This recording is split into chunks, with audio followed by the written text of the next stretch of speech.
छत्तीसगढ़ में जो है सहायक विकास विस्तार अधिकारी एडीओ के 250 पदों पर जो है सबसे बड़ी भर्ती 2023 में निकल कर आया।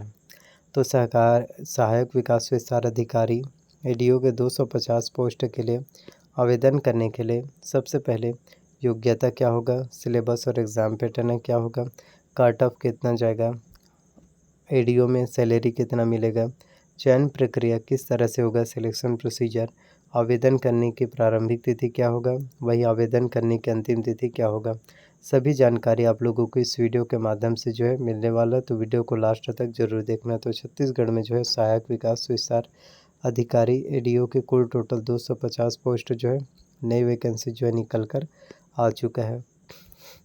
तो एक एक करके मैं आपको सभी जानकारी बताता हूँ ताकि आपको पूरा डिटेल्स जानकारी समझ में आ सके। तो सबसे पहले अगर हम बात करें योग्यता के, तो एडीओ बनने के लिए जो है सबसे पहले तो आपका स्नातक जो है कंप्लीट होना चाहिए, ग्रेजुएशंस कंप्लीट होना चाहिए।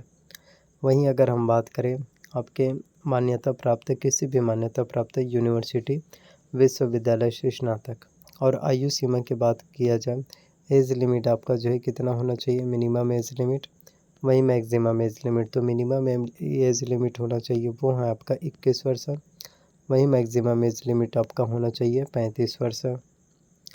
अब बात कर लिया जाए सैलरी की कि एडीओ भर्ती परीक्षा में कितना सैलरी मिलता है। तो ये छत्तीसगढ़ व्यापा में होने वाले आयोजित भर्ती परीक्षा में जो है सबसे बड़ी भर्तियों में से एक है, और इसमें अगर हम सैलरी की बात करें देखें तो इसमें जो है 35,000 रुपये जो आपको प्रत्येक माह जो है सैलरी मिलेगा, जो कि काफ़ी अच्छा सैलरी है। चयन प्रक्रिया की बात करें एडीओ भर्ती परीक्षा में, तो ये डायरेक्ट भर्ती होगा, आपका सीधी भर्ती होगा, यानी कि एडीओ भर्ती परीक्षा में एग्ज़ाम्स बस होगा। एग्ज़ाम्स को अगर आपने क्वालिफाई कर लिया तो सिलेक्शन हो पाएगा, और इसमें जो है किसी भी तरह से आपका जो है इंटरव्यूज़ वगैरह जो है देखने को नहीं मिलता, क्योंकि काफ़ी स्टूडेंट होते हैं जिनको जो है इंटरव्यू से फियर होते हैं, इंटरव्यू से डर लगता है। तो इसमें किसी भी तरह से आपका इंटरव्यू नहीं होने वाला। वही बात करें सिलेबस और एग्ज़ाम पैटर्न के, तो ये काफ़ी अच्छा आपका सिलेबस और एग्ज़ाम पैटर्न है, और इस महीने में भी इम्पॉर्टेंट हो जाता है, क्योंकि इसमें जो आपके एग्ज़ाम्स में जो है गणित हो गया, आपके एग्ज़ाम्स में जो है इंग्लिश हो गया, गणित हो गया, इंग्लिश हो गया, और रीजनिंग हो गया। इनसे प्रश्न जो एग्ज़ाम्स में नहीं आते हैं, जो कि आप लोगों के लिए जो है प्लस पॉइंट है, क्योंकि बहुत से स्टूडेंट होते हैं जो रीजनिंग के क्वेश्चंस और मैथ्स और इंग्लिश के क्वेश्चन जो सॉल्व नहीं कर पाते हैं। तो अगर हम बात करें कि किस तरह से हम जो है क्वेश्चंस को सॉल्व कर सकते हैं, और एडीओ भर्ती परीक्षा जो सहायक विकास विस्तार अधिकारी एडीओ भर्ती परीक्षा, उसका सिलेबस जो है क्या होगा, कितना होगा, और कौन से सब्जेक्ट से कितने क्वेश्चन जो है एग्ज़ाम्स में पूछे जाएंगे। तो एडीओ भर्ती परीक्षा का आप लोग पाठ्यक्रम सिलेबस देख सकते हैं कि किस तरह से पूछे जाते हैं। पंचायत एवं ग्रामीण विकास विभाग विकास आयुक्त कार्यालय में सहायक विकास विस्तार अधिकारी के रिक्त पदों की भर्ती, और इसके लिए पाठ्यक्रम यानी आपका सिलेबस, जिसमें आजीविका से संबंधित ज्ञान, पंचायती राज संबंधित ज्ञान, ग्रामीण विकास की फ्लैगशिप योजनाओं का ज्ञान, सामान्य ज्ञान, विशेषकर छत्तीसगढ़ के संदर्भ में जो आपके जीके पूछे जाते हैं, जनरल नॉलेज, सामान्य ज्ञान, ये आपके सबसे ज़्यादा छत्तीसगढ़ से ही पूछे जाते हैं, एवं सामान्य हिंदी के कुल 150 प्रश्नों का ही प्रश्न पत्र होगा।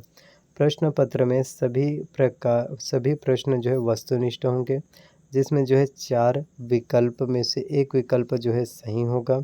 सही विकल्प पर उत्तर सीट में जो है नीले या फिर आप काले जो है डॉट पेन का से जो है गोला लगा सकते हैं। और इसमें जो है आपको बताना चाहते हैं कि माइनस मार्किंग आपके एडीओ भर्ती परीक्षा में भी देखने को मिलता है, minus marking, negative marking. Syllabus की बात करें तो इसमें सामान्य ज्ञान, आजीविका, पंचायती राज, ग्रामीण विकास, सामान्य हिंदी, इनसे कुल टोटल 150 अंकों के प्रश्न पूछे जाते हैं। तो सबसे पहले बात करें सामान्य ज्ञान, जिसमें छत्तीसगढ़ के विषय संदर्भ में इससे 30 अंकों के प्रश्न आएंगे। 30 अंकों के कुल टोटल 30 प्रश्न। इकाई 1 की बात किया जाए तो इसमें राष्ट्रीय तथा अंतर्राष्ट्रीय महत्व की घटनाएं। सेकंड, भारत का संविधान, राजनीतिक प्रणाली तथा भारतीय प्रशासनिक। इकाई 3 में छत्तीसगढ़ का सामान्य परिचय, भौगोलिक स्थिति, प्राकृतिक संसाधन, उद्योग, शिक्षा, प्रशासनिक ढांचा। इकाई 4 में आपके जो है छत्तीसगढ़ का इतिहास एवं संस्कृति, प्राचीन इतिहास, स्वतंत्रता संग्राम, प्रमुख पुरातात्विक एवं पर्यटन स्थल। इकाई 5 में संगीत एवं नृत्य। इकाई 6 में छत्तीसगढ़ की जनजातियाँ। त्योहार। ये सभी चीज़ें हैं जो आपके एग्ज़ाम्स के लिए बहुत ज़्यादा इम्पोर्टेंट होता है। तो अगर बात किया जाए कि किस तरह से आपको जो है प्रिपरेशंस करना है छत्तीसगढ़ के सामान्य ज्ञान जो आपके विशेषकर छत्तीसगढ़ के संदर्भ में इन 6 इकाई में। तो पहले अगर बात करें भारत का संविधान, तो संविधान की तैयारी यदि आप करना चाहते हैं तो इसके लिए आपको सबसे पहले एम लक्ष्मीकांत का बुक लेना है, जिससे आपके संविधान, तो संविधान की तैयारी करने के लिए आप जो है एम लक्ष्मीकांत की बुक ले सकते हैं, जिसमें आपको जो है कॉन्स्टिट्यूशंस के बारे में कंप्लीट जानकारी मिल पाएगा। इसके साथ इंडियन हिस्ट्री की बात करें तो इंडियन हिस्ट्री के लिए आप जो है टुडेज ट्यूटोरियल्स का बुक ले सकते हैं, जिससे आपकी इंडियन हिस्ट्री की तैयारी भी अच्छे से हो पाएगा। वहीं इकोनॉमिक्स की बात करें, अर्थशास्त्र की, तो इकोनॉमिक्स की प्रिपरेशंस करने के लिए सबसे बेस्ट जो बुक्स होते हैं वो हैं आपकी इकोनॉमिक्स के लिए दृष्टि IAS का। और छत्तीसगढ़ की कंप्लीट तैयारी करने के लिए competitions academy Hariram Patel sir का बुक सबसे बेस्ट बुक है, और जिससे आपको छत्तीसगढ़ के बारे में जितने भी जानकारी है वो सभी जानकारी आपको मिल पाएगा। तो अगली अगर हम बात करें आजीविका संबंधित योजनाओं की जानकारी, तो इससे भी आपके एग्ज़ाम्स में 30 अंकों के बहुविकल्पी प्रश्न जो है पूछे जाएंगे। इसमें भारतीय कृषि और ग्रामीण अर्थव्यवस्था में उसकी भूमिका, इसके अंतर्गत आपके जो है हरित क्रांति, श्वेत क्रांति, कृषि का मशीनीकरण तथा पशुपालन आदि का ग्रामीण जनजीवन पर प्रभाव का अध्ययन, राष्ट्रीय आजीविका मिशन, आजीविका प्रदान करने में ग्राम उद्योग की भूमिका, संस्थागत विकास, स्व सहायता समूह के प्रकार, गठन की प्रक्रिया, आजीविका हेतु परियोजना प्रबंध जिसमें सहकारिता एवं बैंक व्यवस्था, बाजार जिसमें आपका परिभाषा प्रकार, स्थानीय बाजार की रूपरेखा, आजीविका हस्तक्षेप के जो है प्रकार और उसके तरीके, पशुधन उत्पाद तथा प्रबंध, ये सभी आपके आजीविका में पूछे जाते हैं। अगला टॉपिक है आपके पंचायती राज। छत्तीसगढ़ पंचायत राज अधिनियम, त्रिस्तरीय पंचायत की संरचना, ग्राम पंचायत के कृत्य, ग्राम सभा, ग्राम पंचायत की स्थायी समितियां उनके कृत्य, पंचायत सेक्टर की प्रमुख योजनाओं की जानकारी, इनसे भी आपके एग्जाम्स में 30 अंकों के प्रश्न पूछे जाते हैं।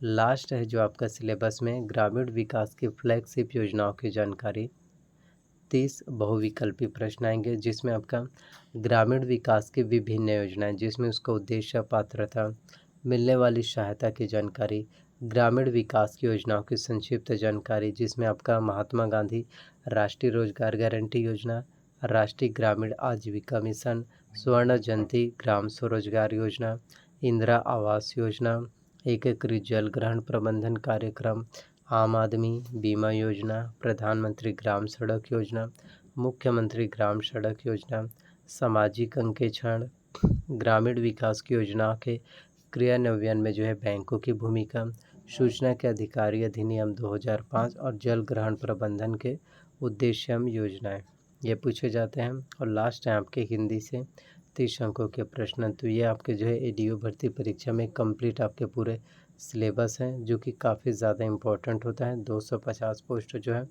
आपके अपकमिंग समय में जो है जारी होने वाला है। और किसी भी प्रकार के अगर कोई डाउट्स हो तो कमेंट जो है ज़रूर करना, और इसी तरह से नए नए वीडियो जो है मिलते रहेंगे। सो आई होप वीडियोस पसंद आया हो। अगर वीडियोस अच्छा लगा तो वीडियो को लाइक करना, चैनल पर नया है तो चैनल को सब्सक्राइब करना, इन वीडियोस को जितना ज़्यादा हो सके शेयर करना।